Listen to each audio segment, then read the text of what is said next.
Chapter number 28, Branches of Science. Science describes an area of knowledge, typically about something in the physics world that can be explained in terms of scientific observation or the scientific method. There are many branches of science, each concerned with a particular field of study. Science describe करता है area of knowledge को, और हमारे physical world में जो चीज़ें scientific तरीके से ऑब्ज़र्व की जा सकती हैं या साइंटिफिक मेथड से एक्सप्लेन की जा सकती हैं, उन्हें एक्सप्लेन करता है। साइंस की अलग अलग ब्रांच होती हैं, हर ब्रांच में अलग अलग तरीके से स्टडी होती है। Agrobiology, the science of plant life and plant nutrition. Agrobiology में इसकी स्टडी होती है। Plant life and plant nutrition की एग्रोबायोलॉजी में स्टडी की जाती है। आइकोलॉजी, द स्टडी ऑफ एंटिकीज। इनकी स्टडी आइकोलॉजी में की जाती है। थर्ड है आपका astronautics, the science of space travel. Astronautics में साइंस ऑफ स्पेस ट्रैवल की स्टडी की जाती है। बैक्टीरियोलॉजी, बैक्टीरियोलॉजी का नेम से ही आपको पता चल रहा होगा इसमें किस चीज़ की स्टडी की जाती है। द स्टडी ऑफ बैक्टीरिया, इसमें बैक्टीरिया के बारे में स्टडी की जाती है। Biology, the science of the law of life. Biology में इसकी स्टडी की जाती है साइंस के बारे में। बायोफिजिक्स, बायोफिजिक्स में किसकी स्टडी की जाती है? The physics of whittle process. इसकी स्टडी किस में की जाती है? बायोफिजिक्स में। बॉटनी,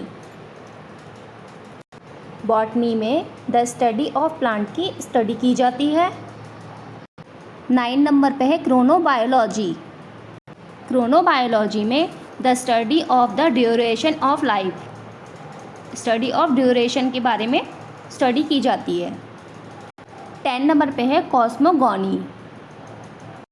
कॉस्मोगॉनी में the science of the nature of heavenly bodies. Heavenly bodies, nature मतलब नेचर के बारे में या फिर हेवनली बॉडीज़ के बारे में स्टडी की जाती है।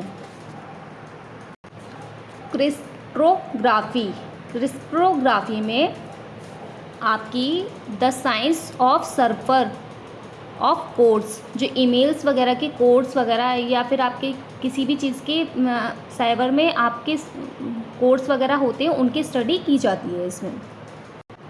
इलेक्ट्रिसिटी, इसमें the study of static electricity. जो जैसे कि बच्चे सर पे स्केल्स लगाते हैं तो छोटे छोटे टुकड़े आ जाते हैं स्केल पे, तो जो जादू होता है तो बच्चे ये सोचते हैं कि जादू हो रहा है, लेकिन वो स्टडी इलेक्ट्रिसिटी में की जाती है। 14 है आपका साइकोलॉजी। साइकोलॉजी में आपकी the study of human and animal behaviour, मतलब कि इंसानों के और एनिमल के बिहेवियर के बारे में स्टडी की जाती है इसमें। 15 है आपका रेडियोलॉजी। इसमें आपका the study of x ray and radio activities. इसमें एक्सरे और रेडियो एक्टिविटीज़ के बारे में स्टडी की जाती है। अब आपका है 16 टॉक्सिकोलॉजी। टॉक्सिकोलॉजी के नाम से ही आपको समझ में आ रहा होगा इसमें कैसे टॉक्सिकोलॉजी मतलब कि एक पॉइज़न टाइप का होता है। इसमें द स्टडी ऑफ पॉइज़न, तो आपको इसमें पॉइज़न के बारे में पता चलता है। अब आप एक्सोडोज में आइए। Anthropology, the science that deals with the organs development, characteristics, customs, practice and belief of human kids has helped us know a lot about our ancestors.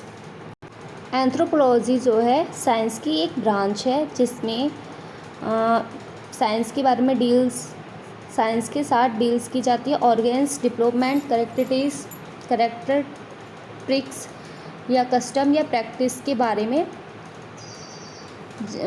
की जानकारी ली जाती है। और एंथ्रोपोलॉजी एक ऐसी स्टडी है जिससे हमारी बहुत हेल्प की है, जो कि हमारे पूर्वजों को जानने में हेल्प करती है, जैसे कैसे थे या कैसा उनका रहन सहन था, इस बारे में एंथ्रोपोलॉजी हमारी हेल्प करती है। Chapter number 36 abbreviations. एब्रीविएशंस हमारी शॉर्ट फॉर्म्स होती हैं, जैसे कि यहाँ दिया हुआ है AD, anno domini, EG for example, ETC, other similar things and so on, उनके जैसी। Match these abbreviation with their full forms. यहाँ पे आपको एब्रीविएशंस दी गई हैं, उनकी फुल फॉर्म्स भी दी गई हैं, तो आपको यहाँ पे मैच करना है। WHO World Health Organisation, PTO please turn over, STD subscriber trunk dialling, ISD international subscriber dialling, ATM automated teller machine, IST Indian Standard Time, SMS short message service, IAS Indian Administrative Service, BBC British Broadcasting Corporation, RBI Reserve Bank of India, UNO United Nation Organisation, PIN postal index number, CBI Central Bureau of Investigation, FAQ frequently asked question, DVD digital video disc, FM frequency modulated. ये आपको match करनी है अपनी book में exercise, ठीक है।